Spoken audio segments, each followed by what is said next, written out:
All right. On this garlic marketing show, we're going to talk about a man on a mission who eliminated his sales calls, eliminated half his team, is now massively increasing profits for both him and his clients without a big, huge team, without sales calls. I've got JK Molina. JK, say hi. Thank you for having me. Let's play. And we're going to talk about, how he grew Tweet Hunter to tweets and clients, and how he shifted from sales calls and coaching to just Google Docs. How he's using Twitter, and how he switched from value-based posting and giving everything away to insight-based posting. I think it's an important thing for you to learn. The importance of being mundane, and about niches, and about the difference between choosing a niche and letting the niche choose you. All of this, and especially his special insight towards the end, you're not going to want to miss it, and how to work with him at Likes and Cash. We're going to go over his landing page and why it's so powerful and so simple on the Garlic Marketing Show. But of course, it's brought to you by videocasestory.com. One of the best ways to grow any business is for your client stories. Go to videocasestory.com, where we can help you collect, craft, and deliver those. All right, let's get started. My name is Gino Wickman. I was introduced to Ian, and that's what brought me into this video world and got me embracing this video world. And Ian did exactly what I hoped. He got me really comfortable with putting videos out to the world, and having a great strategy around putting videos out to the world, because there's so much more than just shooting a video. And so the way that he positions those videos, optimizes those videos, he's done a great job. All right. First of all, just get a little into your background. How did you get into doing this, into marketing in the first place? So I started in COVID because there was like really nothing to do, right? I was a VA back then, and I saw people making like 250K months and whatnot, but it was on Twitter. Like, I don't know why I landed on Twitter, but I just liked it, and I started building an audience. And it got like, it went well. Launched a few PDFs, launched a few products, and but like the real kind of like canon moments that took me to what I believe in today was when I had maybe like 70,000 followers on Twitter. Back then it was like really easy to grow. It was like a good wave. So 70K, and I was making like 30K a month. And then I met this dude, this accountant. His name was Tony. It's Tony. And he had 900 followers, and he was making 30K a month. And we got on a call. He's like, "Oh, Jake, like, how do you monetize your audience?" I'm like, "Dude, how do you monetize your audience? Like, you gotta teach me." So that's kind of where I got started. And through the motions, I started realizing that, dude, I could get so much more from the audience I already have. I don't need audience size. I need audience efficiency. And that's kind of where the motto was born, which is kind of like, call it the cornerstone of the brand, if you will. Likes ain't cash, because it's like a constant reminder of people with small audiences making a ton of money, and people who have big audiences making no money. So that's kind of where I began. You know, I think this is an important thing. Why do people with large audiences not make money? Often it's because of certain overlap.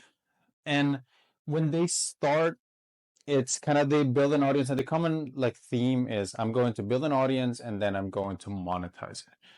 The problem is they build the audience with what I consider fish bait. So fish bait is attracts fish. It's the viral content, is what everybody likes, right?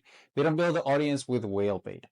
So when they try to share a post on, let's say they're going to make an offer on coaches, so how to scale from X to Y, but they build their audience on funny videos and talking about Mr. Beast and analysis and stuff that's not theirs, then there isn't any overlap between the audience you built and the audience you can monetize. There is no overlap between fish and whales. So that is what happens. And the painkiller, kind of the just one more of the industry, is maybe the next follower wave. Maybe I just need a little bit more followers. But the overlap just keeps getting bigger. If you see it as a Venn diagram, the part that overlaps keeps getting at the same size, but the audience gets bigger. So because the overlap doesn't change, the income doesn't change as well. And that's what I did. So On Twitter, I have 215,000 followers. On Instagram, I have 15,000. Instagram and Twitter, for me, make the same amount of money. The difference was one was built on Fishbait, the other one was built on Whalebait. And that's funny. I don't know if JK knew this, but the name of my book is Video Testimonials That Land the Big Fish. And I've not used the whale bait versus fish bait, and I'm stealing that. But it's true. It's so true. And you see people, like talk to the general audience, and people that don't talk about things that people that are going to spend money with you and work with you are going to talk about. What was the first thing that you did to really start attracting that whale bait? To me, it was it's called audience. I call it audience respect. So I have this term. I call it audience respect. So I feel like I purposely put myself on the audience friend zone.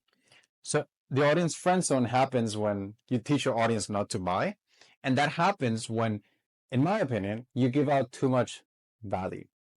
And I am kind of against the whole give out everything away for free, give all your value away for free. The reason why it's because when you give a lot of people value, what they do is they hit you with the, thanks, bro. Let me implement and then get back to you. Most never come back, right? Or let me test that out. And then when I make money from your free stuff, I'll buy your paid stuff. Or let me get back to you. I'll definitely join someday. I kind of taught them how to do the thing without me. My main thing was when I switched from value-based content to insight-based content. So the difference, in my opinion, is value-based content is when you give people the answer. If you want a video testimonial that lands the big fish, these are the 4 components. Insight is when you prove that you have it. So when you show, before I used to do video testimonials, and this was my income. When I started doing video testimonials that land the big fish, the Ian way, you mentioned your name it's not Ian, right? All right. Well, the big fish way, right? When I focus on the big fish way, this is my income after. So there is a specific method that I can show you how to land testimonials, how to have testimonials that land the big fish, which you can get here. So it proves that you have the answer, but you don't give it. And that, in my opinion, attracts the higher level of clients, because higher level of clients don't really want to know all the details. They just want to know that you have the answer so they can pay you to get it. They get it that they need to pay for it. So the main shift to me was from value to insight. And it's a subtle shift, isn't it? It's a very subtle shift. And when do you know that you're moving from the insight into the value, you crossing back over into that value-based? Do you have a trigger? Yeah, to me, it's if people can read the email and take immediate action, that's value. So if I give them the answer, they can apply it, value. But if they go with, it's kind of more of a, if they receive it on their hands, it's value. If they receive it on their heart, it's insight. What do I mean by that? If you give them the thing and they start typing and doing things, it's value. And then you tell them how to do the thing without it. Whereas if they're like, I didn't think about that. Huh, cool. Like an example of value for you, for example, and I'm assuming because but an example of value for you would be something like the ideal testimonial has these 4 components, and this is the question you ask so that you'll get the perfect testimonial. And then it's like, fuck yeah, bro. Thank you. You gave me everything. Goodbye. Right? Whereas if you say, folks, by the way, those testimonial walls that you have on your website, people don't really read them. What really converts people is a story, because a story provides context. Context allows them to compare themselves to the person in the testimonial. And once you provide context, those are the testimonials that land the big fish. I can show you how to do so inside. It makes people go, makes sense. It's funny because JK has obviously not read my book, and that's like the first page of my book. But and we, great marketers, it go this way, and it's providing that insight to people. I think that's a subtle shift and an important shift. But it's also not just purely hitting them over the head with buy now, buy now, buy now, is it? No, it's not, because insights reveal a great deal of anxiety. So to me, when you explain that insight, it's like, Okay, I get what I've been doing wrong. What's next? So they reveal, they relieve that. Somebody said, JK's is the only newsletter that I get an offer daily and it doesn't piss me off.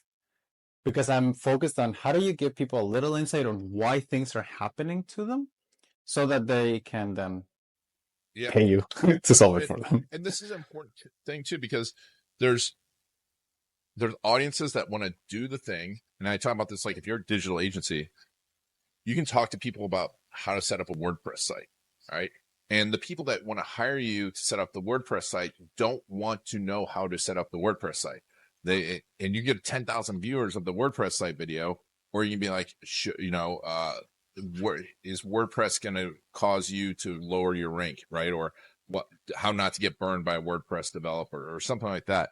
And I think that's an important shift for people to understand. To bank on what you said, on point. What if you did how to set up a WordPress site? You know who you're going to attract? Yep. Developers, not people who need a WordPress site. So did you really want to give all the value away for free? Probably not. But when you explain the importance of ranking, and what happens if you don't rank, and let's talk a little bit about your journey. So you moved over to this insight piece. You've got Whalebait. Tell me, explain to me, because now, what was your business like before, and what was it like? Because JK and I are in a group together, and I saw an interview with him talking about the evolution of his business. I was like, this is amazing. People need to hear about it. What was your business like before you got into Like Saint Cash, and what is it like now? The first business that kind of made a significant amount of money for me was a software called Tweet Hunter. So the software called Tweet Hunter was basically a tweet scheduler. That's all it did. But here's what I found is that when you sell software, you make a lot of money by making things look hard. When you sell coaching, you make more money by making things look easy. So an example of this is with software, it's, dude, all these things, they're super hard. Like, let's say you use Zapier. You're going to hire a developer, connect it, do all that shit. Why don't you just use Zapier, right? Because you make it look hard and it looks easy, right? With coaching, it's different. It's like you make things look easy so people are like, oh, that makes sense. With the insight, then they pay you. So I started making things look hard by giving them a lot of value, like do step 1, step 2, step 3. And with software, it worked miraculously. So did well, had the audience. So I sold Tweet Hunter, and then we sold that. Next business became Tweets and Clients. So Tweets and Clients was big teams coaching. So 15-person team, setter, closer, calls, CSM, partner, operations, sales manager, coaches team, big. And that, I mean, it did well, right? But the margins weren't the best thing in the world. At some point I was, let's say I did an 80K month, I would keep maybe like 10 or 15. So it wasn't the biggest thing in the world in terms of profit margin. And then I learned that I didn't have to do that. I could close people with calls without calls if I just use Google Docs and I use insight-based content and a workshop funnel and other stuff. So I shifted from the big teams. I scaled back to just me and a VA slowly.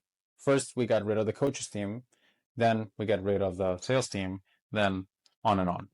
And to me, the transition became when I stopped thinking about my offers as offer suite, and I started thinking as an offer shell. So what is the difference? The offer suite monetizes many things. So typical coaching business, what does it have? Many things. It has, let's say, a course that you sell as an ebook, right? A book. It has let's say a community. It has a program, and it has a mastermind. So it's four things. My problem with that before was that effort and improvement in one didn't bleed into the others. I make my course better, that doesn't make my program better. I make my mastermind better, that doesn't make my community better. So my effort wasn't multiplied by 4 as the offer suite wants it to be, it was divided by 4. So I shifted from an offer suite in which I offer many things to an offer shell in which I offer one thing with many levels of access. And that is my current business model and why I can service 80 clients with just me instead of the big teams. So the beginning part, let's call it the course, like the material, it's here. And then I don't add this or that. I add this on top of that. So on top of that, you can get community access and calls. On top of that, you can get DMs. On top of that, you can get more work where I actually do some stuff for you. So I monetize the same thing. On my calls, it's not uncommon to see people who pay me this amount and then people who pay me 3 times the amount and people who bought just a one-time workshop ticket. But I offer different levels of access, not to things, but to me. So instead of offering many things, I offered one thing with many levels of access. And that's what allowed me to serve the clients with just me and get rid of the coaches team and the sales team and the rest. How did that feel? Scary and slow. So beginning scary because it's like, shit, bro. Like you got 50 people, now it's just you and Christian. Christian's my VA. I used to joke with him. It's like, Christian, it's me and my VA against the world. So, and slow because I do weekly, right? And it's like, dude, like the dopamine of like a huge paid in full, it's amazing, right? You get a big paid in full, it's like, hell yeah, boys, like we're taking this one to the bank, right? But then you change it by small increments of weekly. So in the first months, it's so slow and it's really painful, but you just have to kind of hold on. Because I actually posted this like a few days ago. At one point, let's say Post this on Twitter. It's on Twitter. Yeah. Well, now it's X for the new folks, right? and you have to say both now, right? It's I- like X, formerly known as Twitter. You can't just say X because no one will know what you're talking about. Yeah, dude, it feels so awkward. Like, how politically correct is this podcast? It's not. It feels like, okay, I feel like I have to use your made up pronoun sometimes. You're right. So, okay. So for example, I made like 40 or 50K 1 month, but you check the MRR and it's 4K MRR. So next month, guess what? Every 30th of the month, you feel happy because you crushed it. You also feel extremely anxious because you have to do it again. You're not going into the next month with something, with a base. So that's why I decided it was worth it to transition to more recurring based model instead of the big payments. Nice. And yeah, I mean, and what's interesting, you said weekly. You do weekly payments, no contracts, right? No contracts. Yeah. People can leave. That's amazing. So you've got to work harder for them. But now coming back to the types of businesses that you work with, we said coaches and consultants, but what types of coaches, what types of consultants have you seen this model work for? What I found is that it's weird because like I don't think of like niches specifically. Like yeah, most people are coaches and consultants, right? But recently, like last month, I got 2 clients that make more money than me. And I'm like, guys, what the hell are you doing here? Like, this is a money-based offer. Like, why are you here? And they're like, listen, bro, like I make money, I'm good, but I need help making it more profitable because I have big revenues, but not big profits. What do I do? So to me, I find it, and sometimes coaches get stuck in this, it's what niche should I serve? Like, what's my niche? To me, I don't feel of like it's a thing like you choose the niche, more like the niche chooses you. And the niche chooses you when you expose what problems can you solve, right? So what problems can I solve? Does this work for? You have big teams, you want to be just a one-man guy, keep 90% profit margins or above. You do sales calls, you hate them, you want to do Google Docs instead of sales calls. That. You are working yourself to the bone, you want to work less than 4 hours a day and still sustain or grow the revenue. This is problems we solve. Some people are CPAs, some people are done for use, most people are coaches. But it works for people who want to solve those problems, just like you. Because who can use video testimonials? Coaches can use it. Like, of course, right? The construction companies can use it too. Video editors can use it too. So what problems do you solve? These problems. What niche? Whoever needs these problems solved. I think, and that's something that I'm talking to people a lot about, is I think that's unique to the problem, to the situation, more so than just the industry. Because you mean an industry and still solve that problem, right? Of, hey, are you an attorney that is, talking to too many of the wrong people? You've got a lot of people coming to the door. Do you want to talk to people ready to spend more money with you? Or you're a coach that's constantly on sales calls with people that don't have money. it's the constantly on sales calls that don't have money, right? That's the problem. Yeah, right. And who might need that? Many more people than coaches. Yep. Right? But I feel like when you say it's only for this kind of people, you limit yourself to the others. I call it the pizza for doctors problem. So the pizza for doctors problem is, let's say you have a pizzeria and it's not selling well. So what you do is you go and come a niching advice, and they say niche down in a vertical that has money and that can pay you. So you go and change the sign to pizza for doctors. But then you miss out on the wealthy lawyer, the wealthy banker, the wealthy marketer. Whereas you would make more money if you just said, this is my pizza. Try it. This is the problem I solve. Hunger. And I solve it really well. So niching down, to me, it's kind of, in my opinion, something that is not as important as just, this is the problem I solve. It's a subtle, and once again, it's that's great insight. And it's for some people, it's just a tough thing to understand because they feel like they solve all the problems, don't they? Yeah, yeah, and we just have to be, in my opinion, more mundane with that. So sometimes people will come, I help people with mindset and issues and their self-confidence. Yeah, but people don't wake up thinking about their mindset and issues and self-confidence. They think about, how do I make more money? So we need to be more mundane in our offers and say, I can help you make more money by solving this, but the outcome is still money. We give people what they want, so we can give them what they need. And, you know, I mean, obviously you have a success story of transforming your business.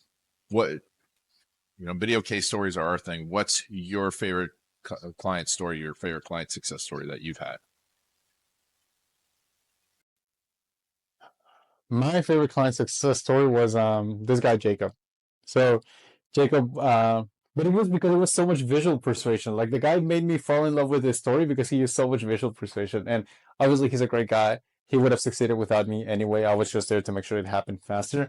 But dude comes up and he's like, dude, first 14K month, sends me a screenshot. I'm like, oh, this is beautiful. And then he's like, dude, I bought I paid the mortgage for my mom's house. Send me a picture of the house. I'm like, you bought a house? And then he sends a picture of the pool. I'm like, it has a pool? No way, right? And then he sends me a handwritten letter by his mom, like, thanking me for making the family a better place. And I'm like, dude, no way. Like, this is incredible, right? So it's just these little thingies that well, I don't want to call them little, but it was this great attention to detail and visual that he gave me that to me was the best thing. He had like 30,000 followers, needed help monetizing it. And yeah, we did the same things, make offer better, make leads better, whatever, right? But it was what it became with the pictures he sent me that really made me fall in love with the story. Those are the best stories. Those are the stories that motivate you. It's not so much what you did, but not so much the value, right? It's the insight of like, this is the transformation of being able to buy your mom a house, or, you know, and you know, getting the monthly income going, and no longer talking to 1,000 sales calls a day. I think that's, and this is your world too, right? Like, what convinces people better, the Mama's Crib story or thousands of testimonials that you have no context, right? The Mama's Crib story is one, it sells better. and no one that just heard that will ever forget about Jacob, right? And if you just said, well, if you just stopped at the 14K month, they probably would have forgot. But you tell them about that video, and it keeps you motivated. It keeps you motivated too. I think that's an important piece too, is like remembering the vision of why you're doing this. And so, you know, tell me a little bit about how people work with you. Obviously, you talked a little bit about the systems. So you've got a website, likesayingcash.com. We'll put a link to that in the show notes. And how does it getting started? What does that look like? What's the process? Well, you join the newsletter, you get an offer every day. So buy the offer that speaks to you. That's it. That's the entire insight. Nice. I love that. So easy, so simple. And even though, I mean, folks, you just got to go to the landing page to see, because I, you know, someone the other day talked to me about a landing page. Like, I need to do this. I'm like, do you have the copy down? They're like, no. I'm like, I'm going to show them this. I'm like, this is what you need to start with. And then you can add pictures, right? Yeah, just because it is awesome. Yeah, let's put this up here. Yeah. But send me the likes and catch. Amazing headline. You got 3 or 4 quick little stories, and boom. That is awesome. So put it. Something there that's helpful, maybe for the audience too, is see how the testimonials have their follower count. Testimonials, in my opinion, and we can jam on this because you know more of this than me, but testimonials need context because people subconsciously are going to compare themselves to the person inside, but they cannot do it if you don't give them context. This is why when I share maybe wins of a client, I try to always include how many followers do they have. So when I upload clients wins, this guy made 10K, whatever. It's like you have no context, so you can't compare yourself to him. But if I say this guy made 10K with 500 followers, then you might look at this and think, I have 1,000 and I'm not making 10K. So context to me is a very powerful weapon to include inside testimonials because it gives them something to compare themselves to, and it makes the testimonials, in my opinion, hit much harder. Like testimonials without context, I don't like them. I always say to people, your great stories, they have to have connection. If you don't connect to the person, you don't have a story because they don't care about the person. They don't, and especially when you're trying to convince them to do something, they need to know that person's like that. And you can do that. It's also, like you said, in this situation. And I think that's situational. 200, that one showed 200 followers and someone has 10,000 followers. That was awesome. Very cool. So we'll put a link to that in the show notes. And so is X the best place or Instagram the better place to follow you? Which one is your preferred platform?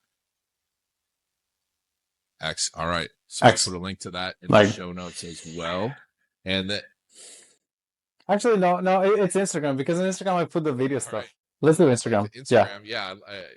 It's interesting. Yeah. Instagram, mine's YouTube, but the problem with YouTube is you get no messaging.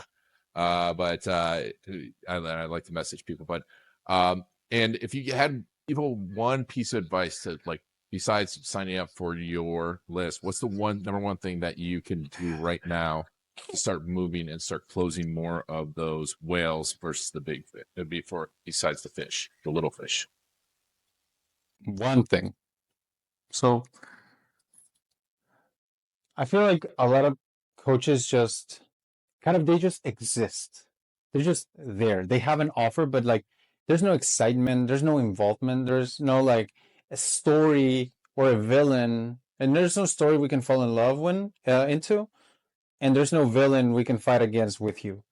So to me, when I set up my story saying, guys, my margins were terrible and I sucked at this. This is where I'm going. This is my path. And I gave myself a time frame. It gave people a story to tune into. It gave them a game that they could tune into and see how you were doing. And it, in my opinion, kind of shifted the perception of me a little bit and the coach who does it a little bit from a guy selling a course to a man on a mission. So to me, it's you crafting a plan, giving them a game to tune into, having and being willing to take the risk if you lose and you miss on that plan. To me, that was one of the best things I did for my business. It requires accountability and bravery, but bravery is an even less supply than skills and offers. So if you can demonstrate bravery and courage by giving people a game to tune into and a plan, I think that's something you won't regret. Give me an example of how you did that. So I think this is important. Yep. Yeah. So my pin post on X, let's cover that. So it goes, the plan to make $100,000 a month profit with 3 hours a day. So that started a game. You need to create a game. And when you create a game is you set up a goal and you give yourself a time frame. Me, $100K a month profit by the end of the year, right? So I show people why, how, and what. What is the goal? Why am I doing the goal? It's because I got tired of low margins. I got tired of, dealing with tire kickers, and I got tired of chasing and doing sales calls.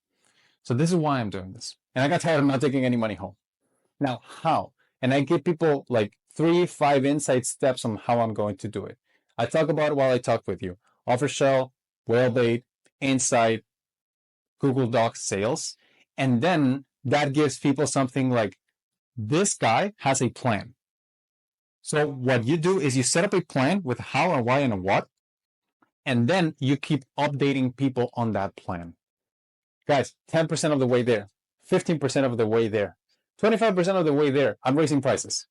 50% of the way there, I'm celebrating, right? So it's kind of like what Twitter was when I first started, which was like, like I started a Twitter account when I was like 10, right? And back then it was like minute 50, Lionel Messi receives pass. Minute 51, Lionel Messi shoots. Minute 52, Lionel Messi scores. It's kind of like that. So you got to treat it like that. You set up a plan, you created the game, and then you update people on this happened today, this happened that day. And that is a way so you can talk about your offer, but it gets people to fall in love with you because you're painting it as a show and you're moving. The human eye cannot help but see things that are in motion. And when you're constantly in motion and constantly updating people on the game you created, that's when you start to people go like, this is really cool. I want in on this. It shifts you from a guy selling a course to a man on a mission. Everyone follows your mission. That is fantastic. Some great content out there, great insights. But JK, thank you so much for being on the Garlic Marketing Show. Lots of insight. I mean, important stuff here, folks. And I know everyone wants the done for you tactic that's going to help you, but you've got to get this mindset stuff done. This is going to transform your business. Thinking about the cash, thinking about the journey, thinking about the insights, how you speak to your audience, offers. I mean, just modeling what JK does. JK, thank you so much again. And thank you all for taking us on your journey. This has been On Garlic and the Garlic Marketing Show.